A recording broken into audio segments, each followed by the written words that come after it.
Acompanhando pelas redes sociais, YouTube, Facebook, Instagram, com a graça e a paz do nosso Senhor Jesus Cristo. Uma bênção, mais uma vez, estar podendo aqui compartilhar com os irmãos e a oportunidade de ministrar a palavra do Senhor.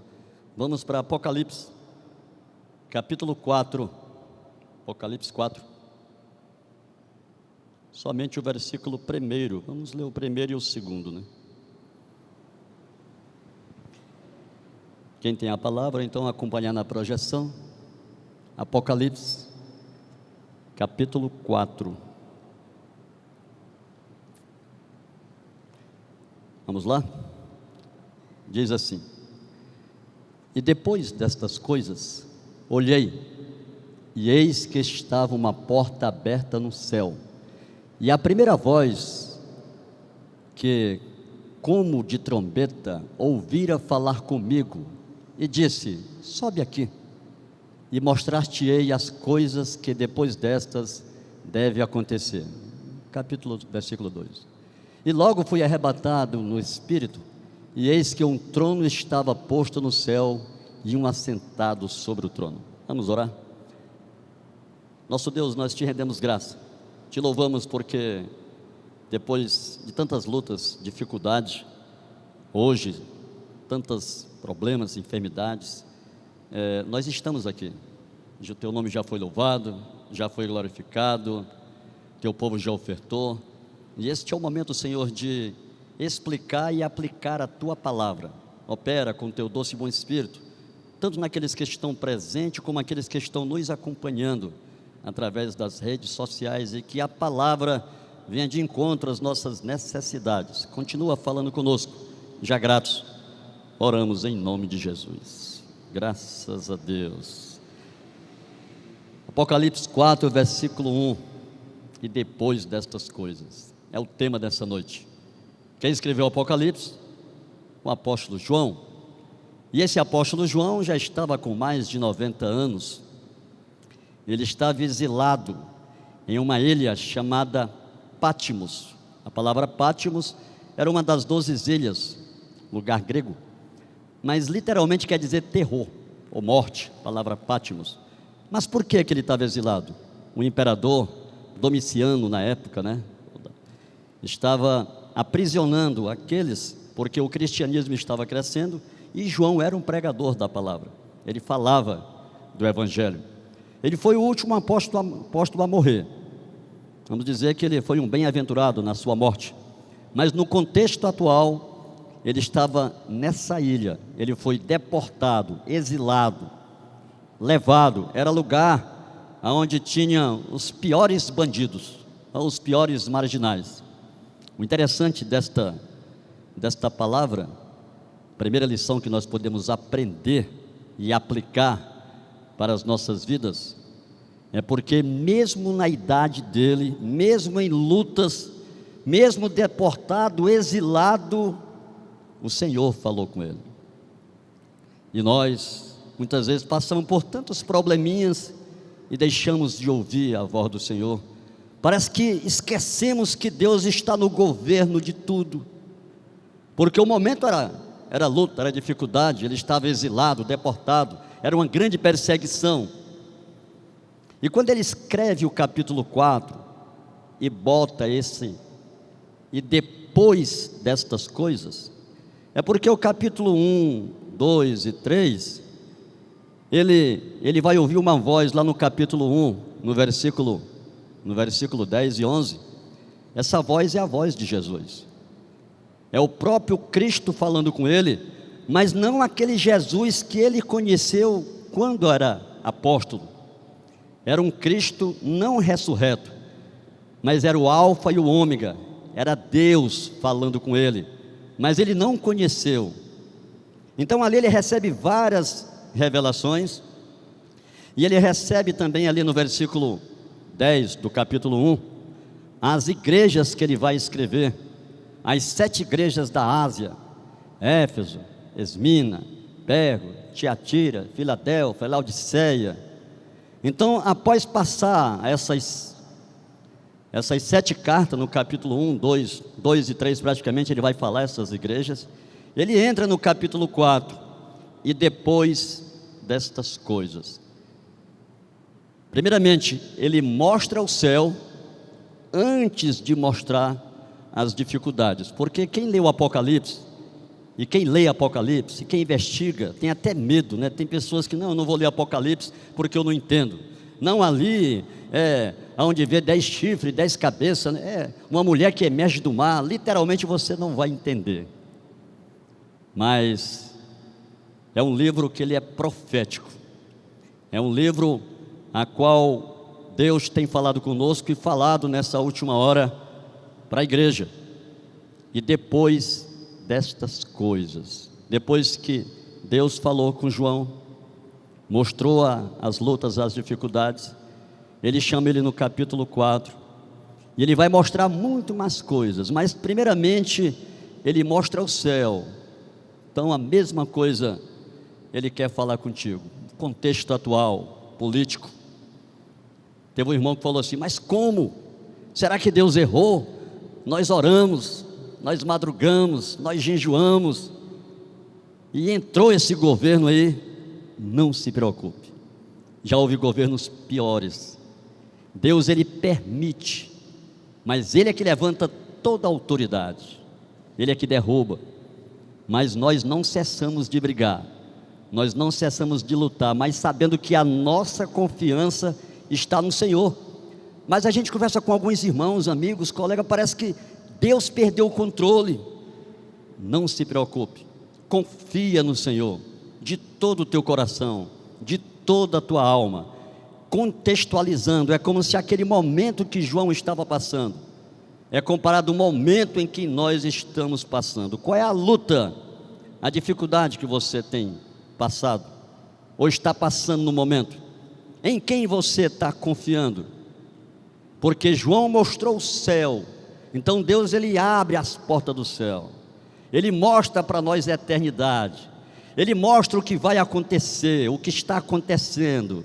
Porque quando João teve essa visão, quando o Senhor fala com ele, ele diz: e depois dessas coisas, olhei. Colossenses 3, versículo 1, ele vai dizer que aquele que morreu com Cristo, ressuscitaste com Cristo, olhai para o alto. É assim que Colossenses vai dizer, parece que é capítulo 3, versículo 1. Portanto, se já ressuscitaste com Cristo, buscai as coisas que são de cima, onde Cristo está sentado à destra de Deus. Não literalmente. Uma vez uma irmã chegou para mim: irmão Solimar, eu olho para o Senhor, eu olho para o Senhor. Eu disse: mas como assim? Eu não olho para a luta. Você tem que olhar para mim, naquilo que eu não erro. Paulo fala assim: sede meus imitadores, assim como eu sou de Cristo. Eu não olho para o homem. Tem que olhar para o homem, tem que olhar para o pastor João Pedro, pastor Edmar, Clemilton, tem que olhar para mim. Nós somos reflexos de Cristo em nossas vidas. E depois destas coisas, olhei. Para onde João olhou? João olhou e disse: depois dessas coisas, olhei e vi. E depois dessas coisas olhei, e eis que estava aberta uma porta no céu. Primeiramente, a gente sabe das lutas, sabe das dificuldades, sabe que no projeto de redenção tudo tem se cumprido conforme a graça de Deus. Não é um Deus que está desordenado, não é um Deus que perdeu o controle do projeto de salvação, mas nesses últimos dias ele tem aplicado a nós, a esta geração que tem a posse do conhecimento. Em uma das pregações do pastor João Pedro, ele disse que quando fez o seminário, há quase 30 anos, tinha que correr para as livrarias, era pesquisar, era livros, para poder conseguir uma matéria ou um material. E hoje nós temos o conhecimento na palma da mão. Nós podemos investigar, podemos olhar, podemos ler. O que eu quero dizer é que não só João, não só como pastor, não só como irmão Solimar, mas a igreja como um todo, no contexto atual, é um momento muito difícil. Mas João, mesmo lá na ilha de Patmos, mesmo exilado, deportado, perseguido, em meio a um caos, ele olhou e viu uma porta aberta, viu uma solução.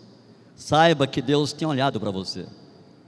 Eu lembro na condição de Moisés, quando Moisés ali ia correndo de Faraó, e ele olhou, Faraó vinha atrás, de um lado montanha, do outro lado montanha, e na frente um mar vermelho.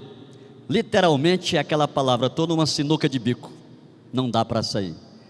Mas o Senhor disse para Moisés: clama a mim, clama, e diga ao povo que marche. E aquele mar vermelho se abriu.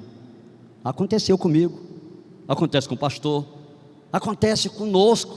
Parece que não tem mais saída. Para onde mirei do teu espírito? O que farei? Clama ao Senhor. Esse mar vermelho é o sangue de Jesus que nos purifica, que nos lava. E quando nós clamamos, nós entramos, e o mar se abre, a igreja passa, e ela glorifica o nome do Senhor. E depois dessas coisas, eu olhei, há uma porta aberta. Esta porta é Jesus. Como lá João 10, no versículo 9, ele diz: eu sou a porta, quem entrar por mim, entrará e sairá. Nós entramos, mas saímos transformados, saímos uma nova criatura. É o que o Senhor quer de você, de mim, nessa noite. Após o louvor, após os dízimos, após a aula das crianças, após essa mensagem, é saber que há um escape, é saber que o Senhor tem ouvido o teu clamor, é saber que Faraó pode vir, e que a montanha dos lados e do outro, mas Jesus morreu por mim, morreu por ti, morreu por nós. Não é um governo esquerdista, não é um governo satânico, não é aquilo que vai afrontar. Quem pode afrontar o Deus de Israel? Só que Ele permite o que está acontecendo. E no frigir dos ovos, Deus quis desse jeito, para que nós venhamos a colocar nossas barbas de molho e até orar mais, orar pelas autoridades, orar pelos governantes, orar por todos aqueles que estão nessa hora com essa árdua missão de governar o nosso país. E depois destas coisas, olhei, sei que você está passando por dificuldade, está passando por luta, mas que a tua visão não venha a ser aquela salvação horizontal. De manhã o irmão pregou sobre o amor de Deus, né? De primeiramente, amarás a Deus sobre todas as coisas, amarás o teu próximo como a ti mesmo. Então é como se fosse um sinal de uma cruz. Nosso amor primeiramente é amar a Deus, é vertical. Quando nós amamos a Deus, nós amamos o nosso próximo, que é uma salvação horizontal. É a cruz, aquele pedaço de madeira que é maior, é Deus. E quando ela cruza aquele pedaço menor, é quando nós olhamos para o homem. Mas primeiramente o nosso olhar é para o alto. Essa porta aberta, ela continua aberta. Brevemente ela vai se fechar. É comparando aqueles dias de Noé, assim como foi os dias de Noé, antes ao dilúvio, comiam, bebiam, casavam-se, davam em casamento até que veio o dilúvio. E aqueles que estavam lá fora não conseguiram mais entrar, porque a porta cerrou, a porta fechou. Essa porta da graça que é Jesus, ela está aberta. Você ainda que não é crente, que ainda não se decidiu, faça um conceito da tua vida. Hoje é o dia aceitável, hoje é o dia de eu entrar nessa porta. E depois dessas coisas, para onde eu vou? O que eu vou fazer? Deus não perdeu o controle. Nós estamos na ilha de Patmos, lugar de pessoas perigosas, pessoas que querem o nosso mal, mas nós olhamos para o alto. E eu voltando aqui a irmã, que eu falei, não finalizei, ela disse: irmão Solimar, eu olho para o Senhor. Eu disse: você tem que olhar para mim. Você quer tirar a visão de não olhar para o homem, mas você tem que olhar para mim, naquilo que eu não erro. Eu tenho que olhar para o Alex, tenho que olhar para o irmão Jonatas, olhar mesmo. Nós somos reflexos de Cristo em nossas vidas. É em nós e através de nós que o Senhor está operando, está falando nesses últimos tempos. A igreja ela não vai baixar a guarda por causa do momento atual, porque Pátimos quer dizer morte. Não, a vida em nós, o Espírito Santo de Deus está em nós. Nesse versículo tem a operação do Pai, a operação do Filho e a operação do Espírito Santo, só nesse versículo. E depois dessas coisas, olhei e vi uma porta aberta, e ele vai dizer: e uma voz que falava comigo, como voz de trombeta, a voz do Espírito Santo. Não é voltando à pregação de domingo passado, mas Paulo não conhecia aquela voz, Saulo, Saulo, mas João, ele ouviu aquela voz também lá em Apocalipse. E depois destas coisas, olhei, eu vi Jesus. Segundo, uma voz que falava comigo, é uma voz mansa e delicada, é a voz do Espírito Santo, é essa voz que ela intercede por nós com gemidos inexprimíveis, é a dispensação do Espírito Santo, é o céu que João está vendo, é Deus revelando. Se você for ver os 11 versículos desse capítulo 4, João vai ter essa visão, a visão do céu, de um trono, que o Senhor está lá, e os anjos e os 24 anciãos, e ele vai ver os 24 tronos ali, é uma visão celestial, e os anjos cantando santo, santo, santo. Ele não via dificuldade, não olhava para Pátimos, não olhava para o imperador, mas ele olhou para o alto e viu essa porta aberta. Olhe para o Senhor, confia nele de todo o teu coração, não recue, não regrida, ore pela sua célula, ore pelos líderes, ore pelos nossos pastores, oremos uns pelos outros. João estava só?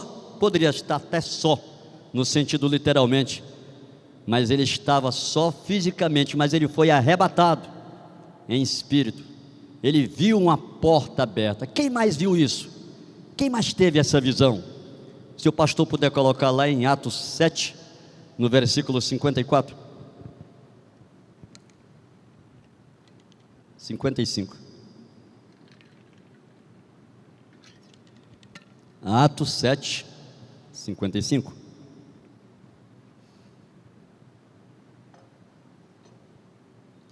Mas ele quem? Estevão, ele vai começar a pregar no capítulo 6 e vai se estender no capítulo 7 todinho. Ele vai começar uma introdução, falando, finalizando o que estava falando dos escribas e fariseus. Ele estava sendo apedrejado no momento, Estevão. Mas o que foi que aconteceu? Mas ele, Estevão, estando cheio do Espírito Santo, fixando os olhos no céu, viu a glória de Deus e Jesus que estava à direita de Deus. A visão de Estevão foi a visão de João. Ele não olhou o apedrejamento, não olhou a dificuldade, mas ele viu os céus, ele viu que havia uma oportunidade. O corpo poderia até morrer, mas o espírito dele estava com o Senhor. Quem mais teve essa visão? Lá no Antigo Testamento, Isaías 6, no versículo 1, vai mostrar a conversão de Isaías, e ele também vai ter essa visão. Isaías 6, versículo 1. No ano em que morreu o rei Uzias, no ano em que morreu o Solimar, no ano em que morreu o irmão Bruno, o que aconteceu? Eu vi o Senhor, eu vi também ao Senhor assentado sobre um alto e sublime trono. A gente só vai ver a eternidade depois destas coisas, depois das lutas, depois das dificuldades. Era necessário Solimar ter um AVC, era necessário passar por essa pandemia, era necessário ter uma luta no casamento, era necessário ter uma luta na família para que eu pudesse aprender. É a chamada pedagogia da vida. E lembre-se, não é só você não, somos nós, não é só o Alex não. É por isso que nós estamos aqui, juntos, unidos, reunidos, num corpo só, num só espírito, numa só vontade. Essa vontade de estar com o Senhor, de brevemente estar nas mansões celestiais. Mas antes disso, João, Deus mostra o céu para ele, ele mostra o céu para ti, dizendo que esse trono, ele não está vazio. Deus não perdeu o controle, mas ao mesmo tempo, Eu não posso ficar como muitos dizem, Deus está no controle, Deus está no controle, mas você tem responsabilidade. É como se eu jogasse tudo para Deus e jogasse tudo para Satanás e eu não tivesse responsabilidade. Deus está no controle, Deus está no controle, está quando você é obediente, quando você lê a palavra, quando você ouve essa voz como voz de trombeta, aí você sabe realmente se é a voz do Senhor ou não é a voz do Senhor, se é Deus que está no controle ou se é Deus que não está no controle. Nós sabemos que é Deus que está no controle. Quando há as lutas, quando há as dificuldades, depois destas coisas, depois da pandemia, depois da enfermidade, depois de um culto desse, porque essa expressão depois destas coisas, ele vai usar várias vezes depois do capítulo 4. É tanto que o versículo começa, e depois destas coisas, no versículo capítulo 1, no versículo capítulo 4, versículo 1, e ele vai finalizar, e depois destas coisas. E ele vai dizer em Apocalipse 7:1, depois dessas coisas, 7:10, depois dessas coisas, em Apocalipse 18:1, depois destas coisas, em Apocalipse 19:1, depois destas coisas. Sempre ele não fica parado, ele não fica estático, né? Não tem irmãos que você está conversando e ele, mas se fosse há 5 anos atrás, mas quem sabe daqui a 10 anos, parece que aquela passagem quando Jesus se encontra com Marta e Maria, que ele vai falar com Marta, e Marta, se tu estivesse aqui, meu irmão não teria morrido, se tu estivesse aqui, e Jesus começa a falar com ela, ela disse, Marta, tu crê, Marta? E depois ele fala com Maria, e tem pessoas que estão lá no passado, quem sabe há 10 anos atrás, quem sabe há 20 anos na frente, é hoje, hoje vai haver ressurreição, hoje você tem que ter essa experiência que há essa porta que está aberta, essa voz que é a voz do Espírito Santo que continua falando com nós. Não é esperar daqui a 10 anos, daqui a 10 anos eu vou ser um pastor, quem sabe daqui a 5 anos eu vou ficar na porta. É hoje, o hoje é um presente de Deus. As lutas elas vão continuar. Pátimos está aí para nos entristecer, um povo caído, mas nós somos luz resplandecente, astros, estrelas, como o pastor Edmar tem pregado nos últimos dias nas células. Somos estrelas, brilhamos para aqueles que estão em trevas. João, ele tinha tudo para jogar a toalha. Eu já estou velho, eu já não aguento mais, já estou preso, mas foi ali que o Senhor se revelou para ele. É hoje que o Senhor está falando contigo também. E depois destas coisas, eu olhei, aonde está o teu olhar?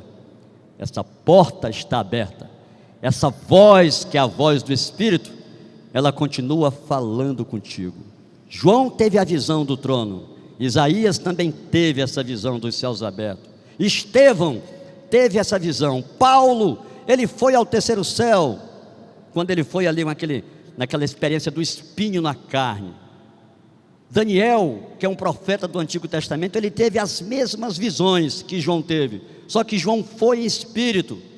E esse mesmo Deus de Daniel, de Paulo, de Estevão, é esse mesmo Deus de hoje, meus irmãos. Ele fala conosco. É nós que, em meio às lutas, às dificuldades, esquecemos de olhar para o Senhor. Mas olhar para o Senhor não é só olhar para o alto, é orar pelo pastor João Pedro, é orar pelo irmão Solimar, é orar por essa igreja militante, essa igreja que tem crescido.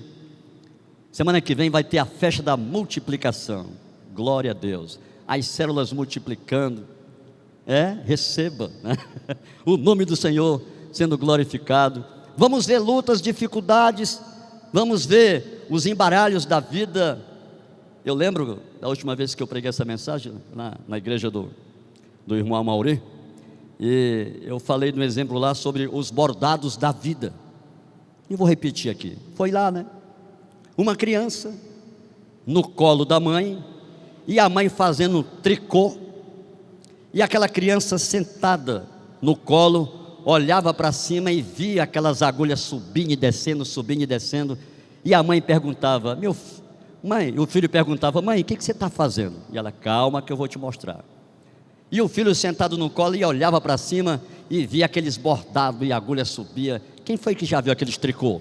É complicado, eu não sei como é que aquela mulher acerta, né? Eu sei que elas fazem uma obra maravilhosa. Mas o filho não entendeu como é que a mãe estava fazendo aquilo ali. Depois que ela terminou aquele bordado, ela pegou aquela criança e colocou no colo. E ele, quando estava no colo, viu a obra que a mãe tinha feito. A voz que falava de João dizia: sobe aqui e mostrar-te-ei. É isso que o Senhor quer. Porque lá do local onde a criança estava sentadinha no colo, ela não entendia o que estava acontecendo. Mas quando nós entramos no tempo de Deus, quando nós vimos a glória de Deus, quando nós vemos que há uma voz e que há uma porta aberta, agora eu estou entendendo por que eu passei por aquilo ali. Agora eu estou entendendo como é que é aquele bordado. O nome desse tema é os bordados da vida. Nós não entendemos, mas o Senhor sabe. E é do tempo dele, é da vontade dele, é da misericórdia dele, contanto que nós obedeçamos, contanto que nós prossigamos. João não deixou de ouvir aquela voz. Num só versículo, depois dessas coisas, depois da dificuldade, ele viu uma porta aberta, ele viu Jesus, ele ouviu uma voz, a voz do Espírito Santo. Ele viu um trono que não estava desocupado, esse trono que é o Pai. Então o Pai, o Filho e o Espírito Santo, Ele está conosco, Ele está em nós e através de nós tem realizado essa obra, meus irmãos. Para quem iremos nós? Quem sabe no outro mês? Não, mas no ano que vem eu vou fazer outros planos. Não, mas olha, nós estamos em dezembro, vai chegar dezembro. É hoje, e se hoje ouvirdes a minha voz, não endureçais os vossos corações. Assim como o Senhor mostrou o primeiro céu para João, Deus também tem nos mostrado a sua eternidade. Assim como Pátimos estava ali para aprisionar, João podia estar preso fisicamente, mas estava liberto em espírito. Ele viu uma porta aberta. Essa porta continua aberta, brevemente fechará. Essa voz que ele ouviu, sobe aqui, é a mesma voz de hoje. Vê, meu filho, me aceite, aceite o meu projeto. É em ti, é através de ti que eu realizo a minha obra. Por que deixar para depois? E aí você vai ver um trono, você vai ver Deus realmente cuidando de todas as coisas. Está quase por finalizar, está quase para terminar, mas prossigamos, continuamos nessa caminhada, continuamos nessa jornada, orando uns pelos outros, falando do amor de Deus, falando do projeto de Deus, falando que ainda há salvação, falando que essa porta está aberta, falando que esse Espírito ainda fala conosco, falando que esse trono está ocupado, como Isaías viu, como Estevão viu, como nós vemos pela fé. Então, para onde iremos? Para onde fugiremos? Para quem iremos nós? Então você que ainda não aceitou, ou está só esquentando o banco, o pastor dizia que o último banco é o banco de Saul. Eu não entendia como é que ele falava. Você que é do banco de Saul, porque Saul, não estou chamando você de Saul, mas Saul, quando foi escolhido rei, ele estava entre as bagagens. E o Senhor disse: levanta, rapaz, dá uma bênção para ti. Então nesta noite o Senhor tem uma bênção para ti, mas nós temos que nos levantar, estar de pé, olhar para o alto, saber que essa porta está aberta, sabendo que essa voz, que é a voz do Espírito Santo, assim como falou com João, fala contigo. É hoje. Há alguém nessa noite hoje que está se encaixando com essa palavra e que necessita sair da visão de Pátimos e ter essa visão celestial? Tem alguém hoje assim? Do meu lado esquerdo, se tiver alguém queira fazer essa confissão, levante uma das suas mãos. Nós estamos aqui para orar por você, se alegrar com você. Pátimos está aí, querendo nos matar, mas nós somos livres para pregar a palavra a tempo e a fora de tempo. A porta continua aberta ainda. Então você que pensa que está indeciso, você é decidido. Decidido a ficar sentado, ou decide a dizer: Senhor, salva-me. Eu preciso ouvir essa voz, eu preciso ter essa visão celestial, Eu preciso viver na terra, mas está ligado nos céus. Há alguém nessa noite que queira fazer essa confissão e que quer tomar essa decisão? Basta com esse gesto, do meu lado esquerdo ou do meu lado direito. Com esse gesto nós nos alegraremos, glorificaremos o nome do Senhor, porque é mais um que saiu de Pátimos e que está com aquela visão celestial. Não estamos inteiramente santificados, estamos no processo de santificação, mas podemos dizer que, embora muitos, somos bem-aventurados, porque Deus tirou a cera dos nossos ouvidos, Deus tirou aquela película e fez a gente olhar. Deus, Ele fez aquele chamado: sobe aqui. Assim como Ele falou para mim, falou para cada um de nós. Quer falar com você também que está indeciso e quer tomar essa decisão. Você que por algum momento esfriou e achou que Deus perdeu o governo e está decepcionado, é o momento também de renovar a comunhão. Eu pergunto pela última vez: se há alguém em nosso meio, faça-se com as suas mãos, que nós estamos aqui para orar com você, estar com você, e o nome do Senhor seja glorificado. Se não, nós pedimos ao Senhor para que no tempo oportuno você venha tomar essa decisão. Que Deus, em Cristo Jesus, na ação do Espírito Santo, guarde essa mensagem no seu coração. Lembre-se, João, ele viu uma porta, ele viu Jesus. Ele ouviu uma voz, a voz do Espírito Santo. Ele viu um trono, ele viu Deus, Deus Pai, Deus Filho, Deus Espírito Santo. É Ele que fala conosco. Então que Deus nos abençoe, nos agracie e que guarde essa mensagem em nossos corações. Convido o pastor João Pedro para que ele venha passar as